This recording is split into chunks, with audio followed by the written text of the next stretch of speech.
गुरुर्ब्रह्मा गुरुर्विष्णु गुरुर्देवो माहेश्वर गुरुर्साक्षात् परं ब्रह्म तस्मै श्री गुरवे नमः।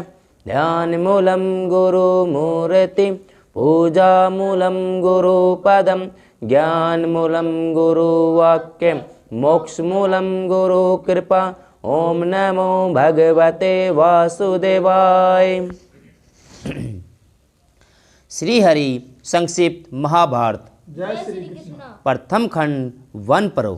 जय श्री कृष्ण। अभी तक हमने जाना राजा नल जुए में हारकर वन गमन करते हैं और दमयंती के सो जाने के पश्चात उनके आधे वस्त्र को फाड़कर अपना तन ढककर चले जाते हैं। दमयंती अकेली रह जाती है और एक रानी के यहाँ रनिवास में निवास करती है। आज हम जानेंगे नल का रूप बदलना, ऋतुपर्ण के यहाँ सारथी होना, भीमक के द्वारा नल दमयंती की खोज और दमयंती का मिलना। जय श्री कृष्ण।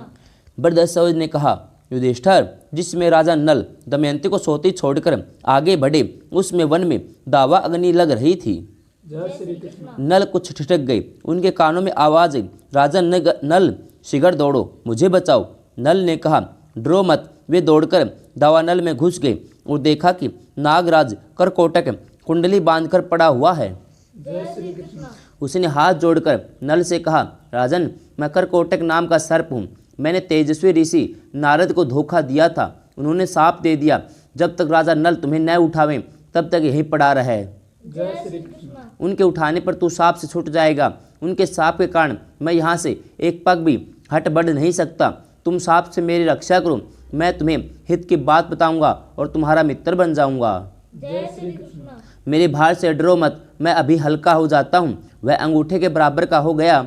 नल उसे उठाकर दावानल से बाहर ले आए। करकोटक ने कहा, राजन, तुम अभी मुझे पृथ्वी पर न डालो, कुछ पगों तक गिनती करते हुए चलो। राजा नल ने जो ही पृथ्वी पर 10वां पग डाला, कहा 10, त्यों ही करकोटक नाग ने उन्हें डस लिया। उसका नियम था कि जब कोई 10 अर्थात डसो कहता तभी वह डसता, अथा अन्यथा नहीं। जय श्री कृष्ण। करकोटक के डसते ही नल का पहला रूप बदल गया। करकोटक अपने रूप में हो गया। आश्चर्यचकित नल ने उनसे कहा, राजन, तुम्हें कोई पहचान न सके इसलिए मैंने तुम्हारा रूप बदल दिया है। जय श्री कृष्ण। कलयुग ने तुम्हें बहुत दुख दिया है, अब वह मेरे विष से तुम्हारे शरीर में बहुत दुखी रहेगा। तुमने मेरी रक्षा की है, अब तुम्हें हिंसक पशु पक्षी स्त्रु भरम वेताओं से कोई भय नहीं रहेगा। जय श्री कृष्ण। अब तुम पर किसी का विष का प्रभाव नहीं होगा। युद्ध में सर्वदा तुम्हारी जीत होगी।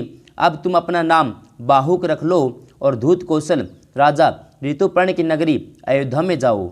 जय श्री कृष्ण। तब उन्हें घोड़ों की विद्या बतलाना, वे तुम्हें जुए का रहस्य बतला देंगे और तुम्हारे मित्र भी बन जाएंगे।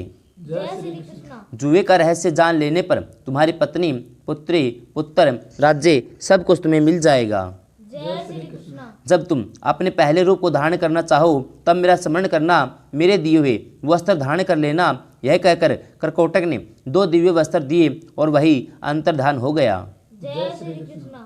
राजा नल वहां से चलकर 10वें दिन राजा ऋतुपर्ण की राजधानी अयोध्या में पहुंच गया। उन्होंने वहां राज दरबार में निवेदन किया, मेरा नाम बाहुक है, मैं घोड़ों को हाँकने और उन्हें तरह तरह की चालें सिखाने का काम करता हूँ। जय श्री कृष्ण। घोड़ों की विद्या में मेरे जैसा निपुण इस समय पृथ्वी पर कोई नहीं है। अर्थ संबंधी अन्य गंभीर समस्याओं पर मैं अच्छी सम्मति देता हूँ। रसोई बनाने में भी बहुत ही चतुर हूँ एवं हस्त कौशल के सभी काम व दूसरे कठिन कामों को भी करने की चेष्टा करता हूँ। जय श्री कृष्ण। आप मेरी आजीविका निश्चित करके मुझे रख लीजिए। ऋतुपर्ण ने कहा, बाहुक, तुम भले आए, तुम्हारे जिम्मे ये सभी काम रहेंगे, परंतु शीघ्रगामी सवारी को विशेष पसंद करता हूँ, इसलिए तुम ऐसा उद्योग करो कि मेरे घोड़ों की चाल तेज हो जाए। जय श्री कृष्ण। मैं तुम्हें अश्वशाला का अध्यक्ष बनाता हूँ। तुम्हें हर महीने सोने के 10,000 मोहरे मिला करेंगी। इसके अतिरिक्त वार्षण्य नल का पुराना सारथी और जीवन तुम्हारे साथ उपस्थित रहेंगे। जय श्री कृष्ण। तुम आनंद से मेरे दरबार में रहो। जय श्री कृष्ण। राजा ऋतुपर्ण से सत्कार पाकर राजा नल बाहु के रूप में वार्षण्य और जीवल के साथ अयोध्या में रहने लगे। राजा नल प्रतिदिन रात को दमयंती का स्मरण करके कहा करते, हाय हाय, तपस्विनी दमयंती भूख प्यास से घबराकर थकी मांदी उस मूर्ख का स्मरण करती होगी और न जाने कहाँ सोती होगी। जय श्री कृष्ण। भला वह अपने जीवन निर्वाह के लिए किसके पास जाती होगी।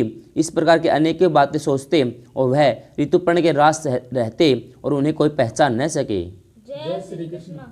जब विदर्भ नरेश भीमक को समाचार मिला कि मेरे दामाद नल राज्यच्युत होकर मेरी पुत्री के साथ वन में चले गए हैं, तब उन्होंने ब्राह्मणों को बुलवाया और उन्हें बहुत सा धन देकर कहा, आप लोग पृथ्वी पर सर्वत्र जा जाकर नल दमयंती का पता लगाइए, उन्हें ढूंढ लाइए। जो ब्राह्मण यह काम पूरा कर लेगा उसे 1 सहस्त्र गोए और जागीर दी जाएंगी। जय श्री कृष्ण। यदि आप लोग उन्हें ला न सके, केवल पता ही लगा लावें, तो भी 10,000 गोए दी जाएंगी। जय श्री कृष्ण। ब्राह्मण लोग बड़ी प्रसन्नता से नल दमयंती का पता लगाने के लिए निकल पड़े। सुदेव नामक ब्राह्मण नल दमयंती का पता लगाने के लिए चेदी नरेश की राजधानी में गया। उसने एक दिन राजमहल में दमयंती को देख लिया। उस समय राजा के महल में पुण्यवाचन हो रहा था और दमयंती सुनंदा के साथ एक साथ बैठकर वह मंगल कृत्य देख रही थी। जय श्री कृष्ण। सुदेव ब्राह्मण ने दमयंती को देखकर सोचा, वास्तव में यही भीमक नंदिनी है। मैंने इसका जैसा रूप पहले देखा था वैसा ही अब भी देख रहा हूँ। बहुत अच्छा हुआ, इसे देख लेने से मेरी यात्रा सफल हो गई। जय श्री कृष्ण। सुदेव दमयंती के पास गया और बोला, विदर्भ नंदिनी, मैं तुम्हारे भाई का मित्र सुदेव ब्राह्मण हूँ। राजा भीमक की आज्ञा से तुम्हें ढूंढने के लिए यहाँ आया हूँ। तुम्हारे माता पिता और भाई सह आनंद हैं। तुम्हारे दोनों बच्चे भी विदर्भ देश में कुशल हैं। तुम्हारे बिछोह से सभी कुटुंबी प्राणहीन से हो रहे हैं। तुम्हें ढूंढने के लिए सैकड़ों ब्राह्मण पृथ्वी पर घूम रहे हैं। जय श्री कृष्ण। दमयंती ने ब्राह्मण को पहचान लिया। वह कम से कम सबका कुशल मंगल पूछने लगी और पूछते पूछते रो पड़ी। सुनंदा दमयंती की बात करते रोते देखकर घबरा गई। उसने अपनी माता के पास जाकर सब हाल कहा।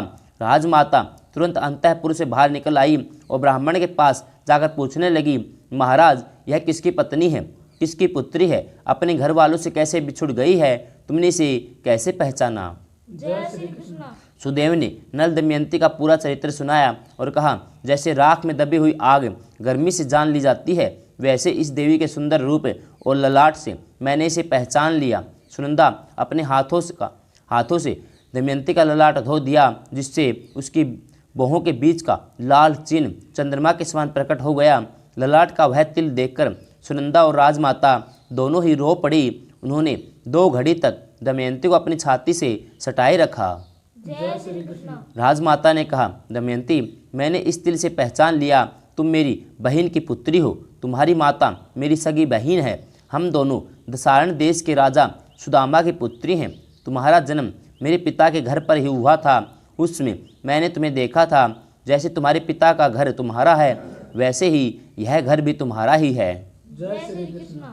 यह संपत्ति जैसे मेरी है वैसी ही तुम्हारी भी है। दमयंती बहुत प्रसन्न हुई। उसने अपनी मौसी को प्रणाम करके कहा, माँ, तुमने मुझे पहचाना नहीं तो क्या हुआ, मैं रही यहाँ यह लड़की की तरह ही। तुमने मेरी सभी अभिलाषाएं पूर्ण की, मेरी रक्षा की, इसमें मुझे संदेह नहीं कि मैं अब यहाँ और भी सुख से रहूँगी। जय श्री कृष्ण। परंतु मैं बहुत दिनों से घूम रही हूँ। मेरे छोटे छोटे 2 बच्चे पिताजी के घर पर हैं। वे अपने पिता के वियोग से दुखी रहते होंगे। न जाने उनकी क्या दशा होगी। यदि आप मेरा हित करना चाहती हैं तो मुझे विदर्भ देश में भेजकर मेरी इच्छा पूर्ण कीजिए। जय श्री कृष्ण। राजमाता बहुत प्रसन्न हुई। उन्होंने अपने पुत्र से कहकर पालकी मंगवाई। भोजन, वस्त्र, बहुत सी वस्तुएं देकर एक बड़ी सेना के संरक्षण में दमयंती को विदा किया। विदर्भ देश में दमयंती का बड़ा सत्कार हुआ।